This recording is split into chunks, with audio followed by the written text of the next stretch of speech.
is right there. Well, in case you didn't know it, tomorrow is Take Your Dog to Work Day. Besides being a fun day for your four-legged friends, pet owners get some benefits as well. Research confirms that dogs in the workplace can actually lower stress and absenteeism. Joining us now is veterinarian Heather Linzer with tips on what you need to do to prep your pet for the day at the office. So, okay, this has been around for a while, too. 16 years. 16 years. And you say it's really been... It's really growing. It went from about 300 companies participating all the way up to 5,000 now. Okay, so... Yeah. We're doing the segment, so everybody here at News 12 will be bringing our dogs to work tomorrow. Sam? Heck yeah. Okay, she said yes. Oh, there we go. Okay, so let's. I want to bring my pet to work tomorrow. What are some of the considerations I need to do, like talking to my company? Yes, find out if you can, right. And find out are there going to be any cultural rules, where the dogs are going to be allowed and where they're not. But you really need to know your dog. My rule is no barkers and no biters and nobody that jumps up because you want this to be fun. And we have Zipper here, right? And Zipper is rock solid. She is a very good dog and she loves coming to work. I'm going to take Zipper to work tomorrow. What are some of the things I need to do to kind of prep for all that? Well, you really want her, the night before, you want your dog to be really clean smelling. The last thing you want is to have a smelly dog in a small space all day. That's good advice for everyone. It is, exactly, exactly. And so you want to pick a shampoo that does a good job of leaving your dog clean smelling, doesn't have any strong odors associated with it. And I mean, it's summertime, so we have tons of dogs that have a lot of allergies and are itchy. So pick something that's soothing. And as a vet, this is what I use. This is called Splash Plus Pet Shampoo, and I absolutely love it. It does a great job of soothing itchy skin and keeping them clean and shiny. Okay. It's fantastic.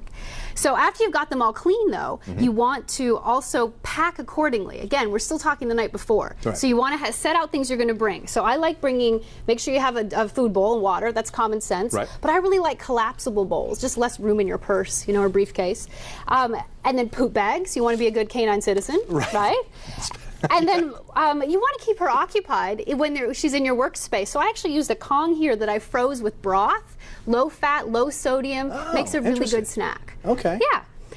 And so then the morning before, you've got a nice clean dog, but the last bit of grooming that I like to recommend is make sure their breath is fresh. It's because dogs can have really stinky mouths. Right. 1 in 3 pet owners actually complain about that. So you can brush your teeth. Or you can use a breath freshener, and this is the best one I found. It's called Tooth to Tail Antioxidant Oral Gel, and you can actually just squeeze it on your finger, and you can put it in her mouth. Oh, wow. Squeeze it in there, and some dogs actually just lick it right off. It works really well, and it's because of the antioxidants in it. It's fantastic. So now you've got a clean smelling dog. Yeah. Clean smelling dog, good breath, you've got a toy, the little pooper things, and some food. So now we get to the office, and my first thought was, what could go wrong? 25 dogs in a Exactly. Well, the diffusing energy is important. Right. So in my mind, a tired dog is a well-behaved dog. So maybe you can get together with your coworkers and burn off some energy before you go into your work. So go for a long walk together, play in the parking lot, build some camaraderie there. You want to burn off energy like our dogs are doing here.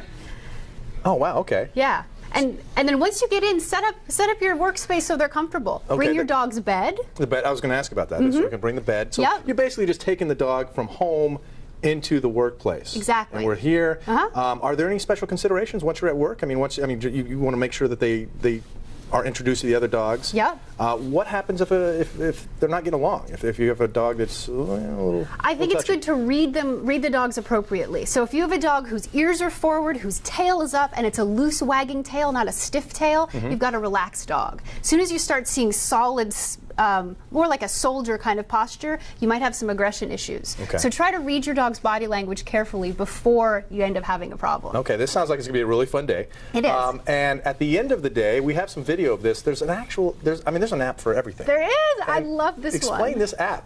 This is an app where you take a picture of your pet's face, you record a message, maybe thanking your boss for supporting Take Your Dog to Work Day, and then it animates your dog's face. You can see the icons there where you select the eyes and the mouth, and it animates it so your dog or cat can say, thanks for having me for work, it was great, and you can email it, text it, or post it on Facebook. That is fantastic. It's called My Talking Pet. My Talking Pet. Yeah, all right, you can get it on iTunes. That's fantastic. Yeah. Take Your Dog to Work Day. Dr. Linzer, thanks so much for coming in. We'll be right back with your 7-day hyperlocal forecast.